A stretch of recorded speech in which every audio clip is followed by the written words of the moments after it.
Donc, je m'appelle Jean-Baptiste Ndiaye. Je vis au Québec depuis une quinzaine d'années.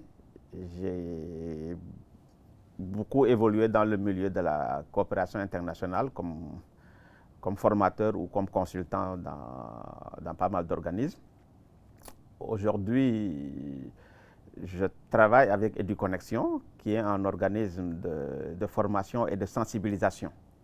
Alors, nous animons beaucoup d'ateliers dans des écoles secondaires, dans des cégeps, dans des universités et auprès d'organismes communautaires. Et généralement, nos ateliers tournent autour de la justice sociale. Nous évoluons aussi dans beaucoup de formations, la formation pour les coopérants ou les bénévoles qui s'en vont à l'international.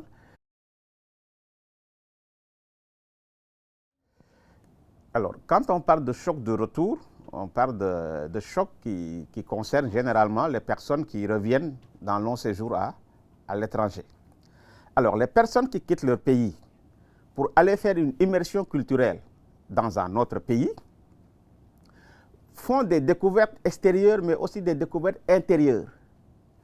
Et en fonction du séjour qui s'est passé, de comment est-ce qu'ils ont vécu le séjour, le retour dans leur pays d'origine peut être plus ou moins difficile.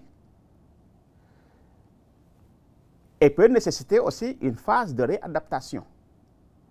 Et parfois, le retour au pays d'accueil peut être plus difficile que l'arrivée, que l'intégration dans la société d'accueil. Le choc de retour est une sorte de choc culturel dans sa propre culture après une longue immersion dans une culture différente.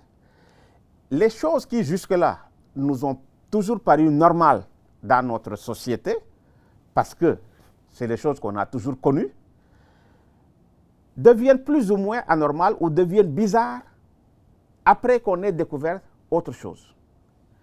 Quand on connaît un seul modèle, c'est-à-dire une seule façon de faire, une seule façon d'agir et de penser, on la remet rarement en question. Mais à partir du moment où on découvre un autre modèle, c'est-à-dire d'autres façons de penser et de faire, cela peut nous amener à remettre en question les façons de faire et d'agir qui, jusque-là, ont toujours été normales pour nous dans notre société d'accueil. C'est en cela que consiste le choc du retour.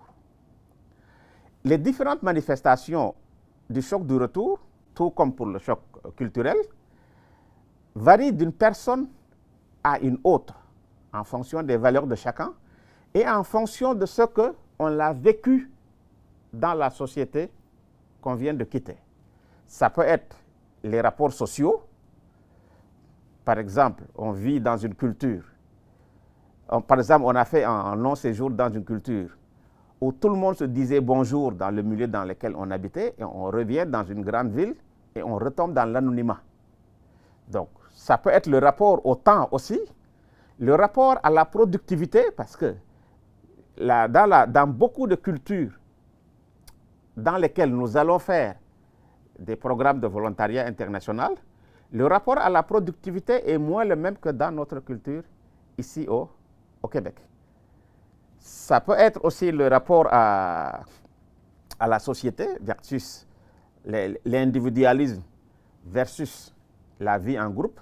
Donc bref, autant d'éléments qui peuvent créer chez nous une sorte de nostalgie de la société qu'on vient de quitter. Les différentes manifestations du choc du retour sont généralement la nostalgie, on est nostalgique de la société d'accueil, la tristesse, on est triste d'avoir quitté la vie qu'on avait depuis quelques mois, de l'ambivalence, on devient ambivalent, le doute, ça peut être aussi le doute s'installe, et le doute du choc culturel peut être un doute qui peut affecter nos choix professionnels, c'est-à-dire on doute de est-ce que le choix professionnel que j'ai fait est le bon.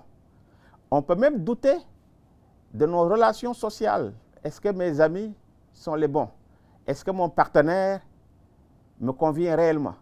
Donc beaucoup de doutes, mais beaucoup d'ambivalence, beaucoup beaucoup de tristesse, ça peut se manifester par une perte d'appétit, ça peut se manifester aussi par une tendance à l'isolement. On a tendance à s'isoler parce qu'on a désormais du mal avec les personnes qui jusque-là étaient des personnes avec lesquelles je faisais beaucoup d'activités. Alors, tout comme dans le choc culturel, dans ce choc du retour, il va falloir se réintégrer dans la société, dans sa propre société, réintégrer dans sa propre société en adaptant les valeurs ou tout ce qu'on a ramené de la société d'accueil.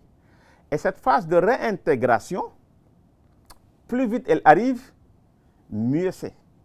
Quelques astuces pour sortir plus vite du choc du retour, c'est d'adapter ces nouvelles valeurs.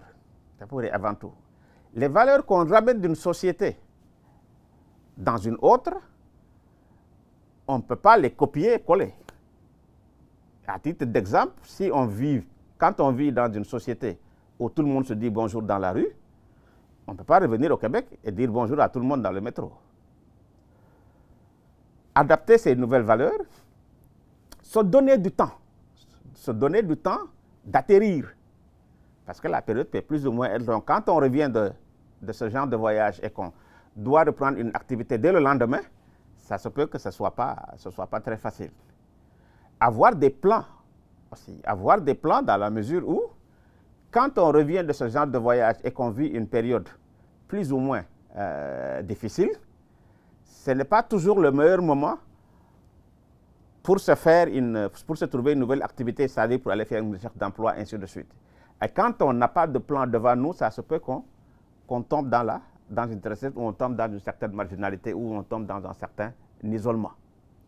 Avoir de l'argent, bien sûr, parce que quand on est en choc culturel et qu'il faut trouver un emploi dès la semaine prochaine pour payer son loyer, ça se peut que ce ne soit pas très facile.